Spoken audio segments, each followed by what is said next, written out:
અમાસના દિવસે આ એક વસ્તુ જરૂરથી ખાવી જોઈએ મિત્રો, ગમે તે થઈ જાય પરંતુ આ વખતે 17 એપ્રિલ 2026 અને શુક્રવારના દિવસે એટલે કે વૈશાખ મહિનાની અમાસના દિવસે અમે તમને એક ખાસ વસ્તુ વિશે જણાવવા જઈ રહ્યા છીએ।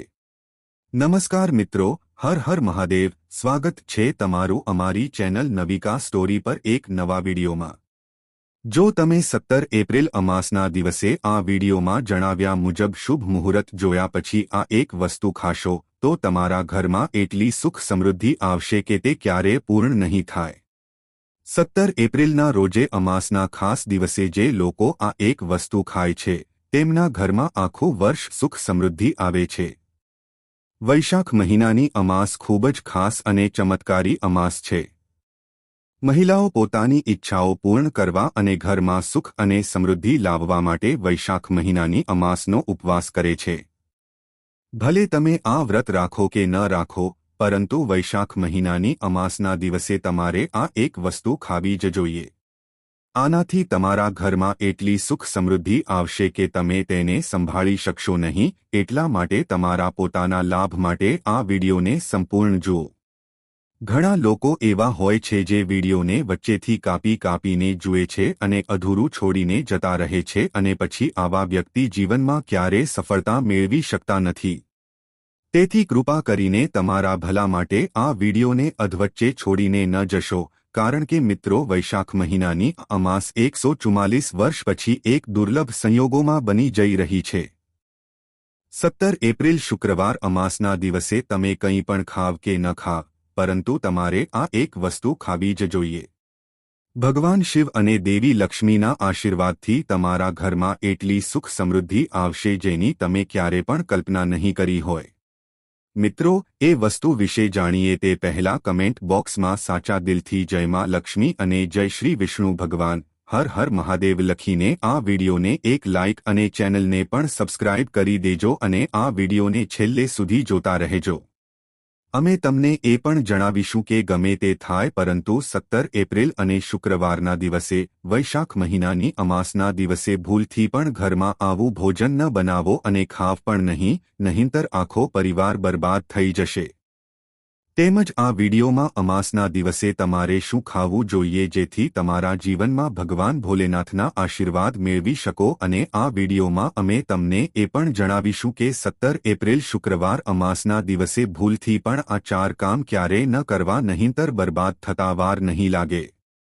તેમજ એપ્રિલ મહિનાની અમાસના દિવસે જે પણ માતાઓ અને બહેનો આ 7 કાર્યો કરે છે તેમનું જીવન બરબાદ થઈ જાય છે। જે ઘરમાં આ 7 કામ થાય છે ત્યાં દેવી લક્ષ્મી કાયમ માટે ઘર છોડીને ચાલ્યા જાય છે। અમે તમને એ પણ જણાવીશું કે જો તમે 17 એપ્રિલના રોજ અમાસના દિવસે આ વસ્તુઓનું દાન કરશો તો તમારા ઘરમાં ક્યારેય પૈસાની કમી નહીં રહે।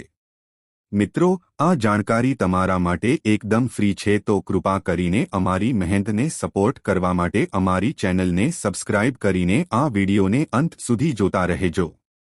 ચાલો હવે જાણીએ કે 17 એપ્રિલ અને શુક્રવારે અમાસના દિવસે કઈ વસ્તુ ખાવી જોઈએ। વૈશાખ મહિનાની અમાસનો દિવસ હિન્દુ ધર્મના લોકો અને ભક્તો માટે શ્રેષ્ઠ માનવામાં આવે છે। આ દિવસે કરવામાં આવેલા કોઈ પણ ઉપાય ક્યારેય વ્યર્થ જતો નથી એટલે કે તે હંમેશા લાભ પ્રદાન કરે છે। આવો સૌપ્રથમ આપણે વૈશાખ મહિનાની અમાસ વિશે થોડી માહિતી જાણી લઈએ।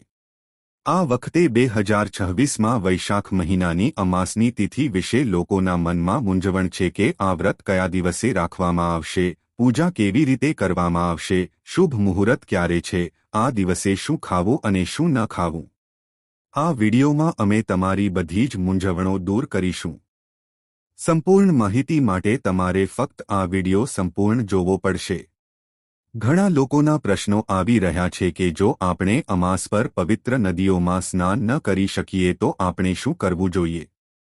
આજે આપણે આ વિડીયોમાં આ બધા જ પ્રશ્નોના જવાબ જાણીશું અને એ પણ જાણીશું કે 17 એપ્રિલ અને શુક્રવારના દિવસે આપણે કઈ વસ્તુ ખાવી જોઈએ અને અમાસની રાત્રે તુલસી સાથે આ એક વસ્તુ બાંધવી જ જોઈએ।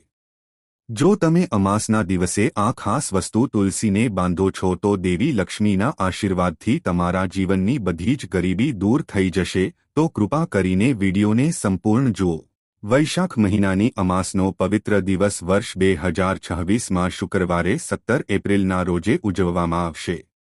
આ દિવસે ભક્તો પવિત્ર નદીઓમાં સ્નાન કરે છે અને દાન વગેરે કરે છે. આ પ્રસંગે પૂર્વજો માટે તર્પણ, પિંડદાન અને શ્રાદ્ધ જેવી ધાર્મિક વિધિ પણ કરવામાં આવે છે. વૈશાખ મહિનાની અમાસમાં સ્નાન અને દાન કરવાનું વિશેષ મહત્વ છે, જેનાથી ભગવાન વિષ્ણુનો આશીર્વાદ મળે છે. ધાર્મિક પરંપરાઓ અનુસાર આ દિવસે પૂર્વજો માટે દીવા પ્રગટાવવાનો નિયમ છે. પૂર્વજો માટે દીવો પ્રગટાવવો ધાર્મિક દ્રષ્ટિકોણથી ખૂબ જ શુભ માનવામાં આવે છે. આ વિધિ તેમના આત્માની શાંતિ માટે અને તેમના વંશજોને તેમના આશીર્વાદ મળે તે માટે જરૂરી છે. સૌપ્રથમ તો ચાલો તમને જણાવી દઈએ કે અમાસની સાચી તારીખ અને સમય શું છે. પછી અમે તમને વારાફરથી આ બધી જ માહિતી જણાવીશું અને એ પણ જણાવીશું કે વૈશાખ મહિનાની અમાસના દિવસે આપણે કઈ વસ્તુઓ ખાવી જોઈએ. અમે તમને એ પણ જણાવીશું કે અમાસના દિવસે આ એક વસ્તુ ભૂલથી પણ ન ખાવી જોઈએ. જો તમે વૈશાખ મહિનાની અમાસના દિવસે ભૂલથી પણ આ વસ્તુ ખાઈ લો છો તો તમારા ઘરમાં કાળનો વાસ થઈ શકે છે. તો ભૂલથી પણ આવું કામ ન કરો અને કોઈ પણ મુશ્કેલી આવે તે પહેલાં તમારે આખો વિડિયો જોવો જ જોઈએ. આ એક ખૂબ જ ખાસ અને માહિતીપ્રદ વિડિયો છે. પરંતુ તે પહેલાં હજુ સુધી કમેન્ટ બોક્સમાં જય માં લક્ષ્મી અને ઓમ નમઃ શિવાય ન લખ્યું હોય તો કૃપા કરીને કમેન્ટ બોક્સમાં જરૂરથી લખી દેજો. મિત્રો, વૈદિક પંચાંગ અનુસાર વૈશાખ મહિનાની અમાસની તિથિ 20 એપ્રિલ 1926માં આવશે. ઉદય તિથિ પ્રમાણે વૈશાખ મહિનાની અમાસ 17 એપ્રિલના રોજ ઉજવવામાં આવશે.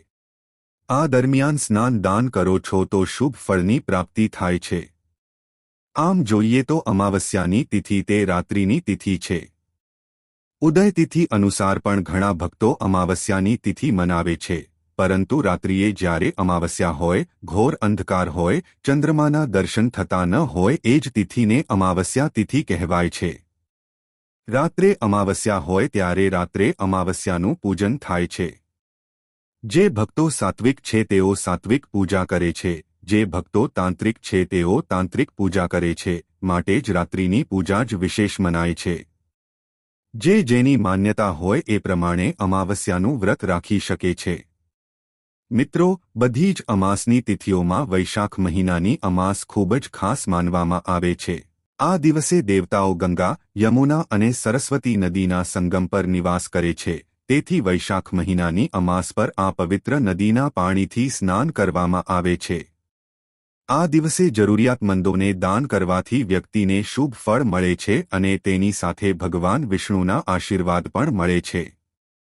ચાલો હવે જાણીએ કે 17 એપ્રિલ અને શુક્રવારે એટલે કે વૈશાખ મહિનાની અમાસના દિવસે ભગવાન વિષ્ણુને પ્રસન્ન કરવા માટે તુલસીના છોડ સાથે કઈ વસ્તુ બાંધવી જોઈએ. અમાસના દિવસે તુલસીના છોડની પૂજા કરવાનું વિશેષ મહત્વ છે. આ દિવસે પૂજા કરતી વખતે સૌપ્રથમ વ્યક્તિએ સવારે સ્નાન કર્યા પછી શુદ્ધ અવસ્થામાં તુલસીના છોડ પાસે જવું જોઈએ. આ પછી તુલસીના છોડને ગંગાજળથી સ્નાન કરાવવું જોઈએ.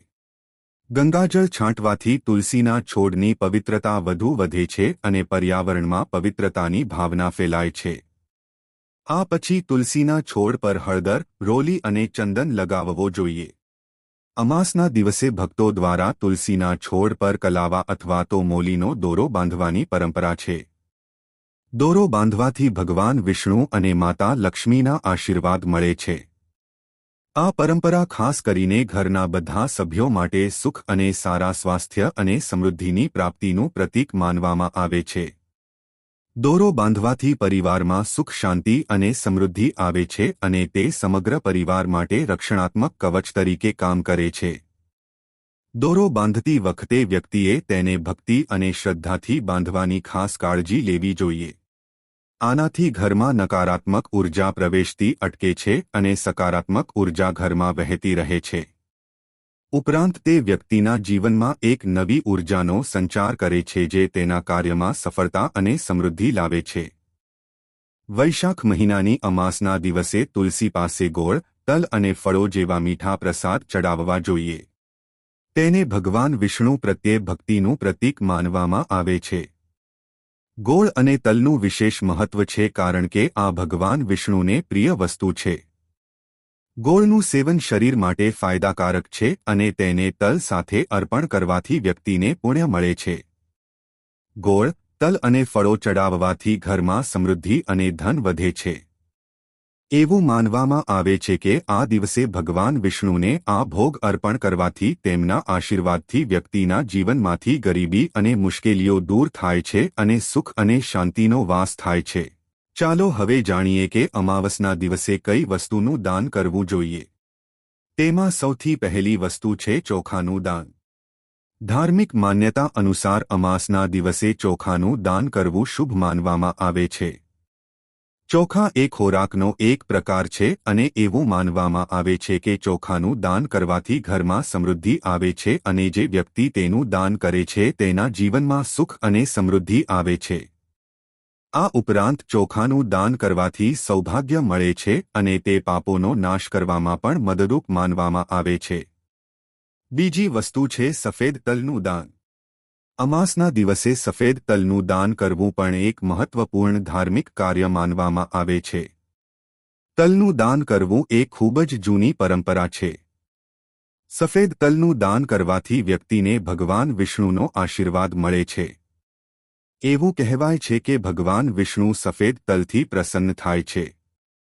મિત્રો, હવે આપણે જાણીએ અમાસના દિવસે કઈ વસ્તુનું સેવન ન કરવું જોઈએ જેથી તમારી ભક્તિ સંપૂર્ણપણે શુદ્ધ રહે અને પૂર્વજોના આશીર્વાદ મેળવવામાં કોઈ અવરોધ ન આવે. પહેલી વસ્તુ છે માંસાહારી ખોરાકનો ઉપયોગ. પહેલો અને મુખ્ય નિયમ એ છે કે માંસાહારી ખોરાક ટાળવો. વૈશાખ અમાવસ્યાના દિવસે માંસાહારી ખોરાક ખાવાની સંપૂર્ણ મનાઈ છે. ધાર્મિક દૃષ્ટિકોણથી માંસાહારી ખોરાક તમારી આધ્યાત્મિક પ્રગતિને અવરોધે છે. માંસાહાર ખોરાક ખાવાથી શરીરમાં તામસિક ગુણો વધે છે જે માનસિક શાંતિ અને અસંતુલનને પણ અસર કરે છે. તેથી આ દિવસે માંસાહારી ખોરાક ન ખાવો જોઈએ. આ દિવસે તમારે શુદ્ધ અને સાત્વિક ખોરાક જ ખાવો જોઈએ જે તમારા શરીર અને મન બંનેને શુદ્ધ રાખે છે. બીજી અને સૌથી મહત્વપૂર્ણ વસ્તુ છે નશાકારક પદાર્થો. વૈશાખી અમાવસ્યાના દિવસે દારૂ, તમાકુ, ગુટકા, નશીલા પદાર્થો વગેરેનું સેવન ટાળવું જોઈએ. નશીલા પદાર્થો માનસિક અને શારીરિક સ્વાસ્થ્ય માટે હાનિકારક છે અને ઉપવાસના પવિત્ર હેતુને પણ બગાડી શકે છે. ત્રીજી વસ્તુ છે ખાટા પદાર્થો. આ દિવસે ખાટા ખોરાક જેમ કે કેરી, આમલી, દહીં અને ખાટા ફળો વગેરેનું સેવન ન કરવું જોઈએ. ખાટા ખોરાક શરીરમાં નકારાત્મક ઉર્જાનો સંચય કરે છે જે તમારા ઉપવાસના હેતુથી વિરુદ્ધ છે. જો તમને તાજગી અને સ્વાદ જોતો હોય તો તમે કેળા, સફરજન અથવા તો નાળિયેર જેવા હળવા મીઠા ફળોનું સેવન કરી શકો છો. ચોથી વસ્તુ છે વધુ પડતી ખાંડ અને મીઠાઈનું સેવન. આ દિવસે વધુ પડતી મીઠાઈઓ અને ખાંડવાળી વસ્તુઓનું સેવન ન કરવું જોઈએ. પાંચમી અને છેલ્લી મહત્વની વાત છે ડુંગળી અને લસણનું સેવન. અમાસના દિવસે ડુંગળી અને લસણનું સેવન ન કરવું જોઈએ. તેમને તામસિક ગુણોથી ભરપૂર માનવામાં આવે છે જે તમારા માનસિક સંતુલનને અસર કરી શકે છે. ડુંગળી અને લસણ ખાવાથી વ્યક્તિના આહારમાં અસંતુલન થાય છે અને ભક્તિમાં અવરોધો પેદા થઈ શકે છે. તો મિત્રો, આજનો વિડિયો અહીં પૂર્ણ કરીએ છીએ. આજની આ માહિતી તમને કેવી લાગી અને આ વિડિયો કયા શહેરમાંથી સાંભળી રહ્યા છો તે કમેન્ટમાં જરૂર જણાવજો. પસંદ આવી હોય તો વિડિયોને લાઇક અને તમારા મિત્રો સાથે શેર કરજો. ચેનલ પર નવા હોય તો ચેનલને સબસ્ક્રાઇબ કરવાનું ભૂલશો નહીં. મળીએ એક નવા વિડિયોમાં. ત્યાં સુધી બધા જ મિત્રોને જય શ્રી કૃષ્ણ.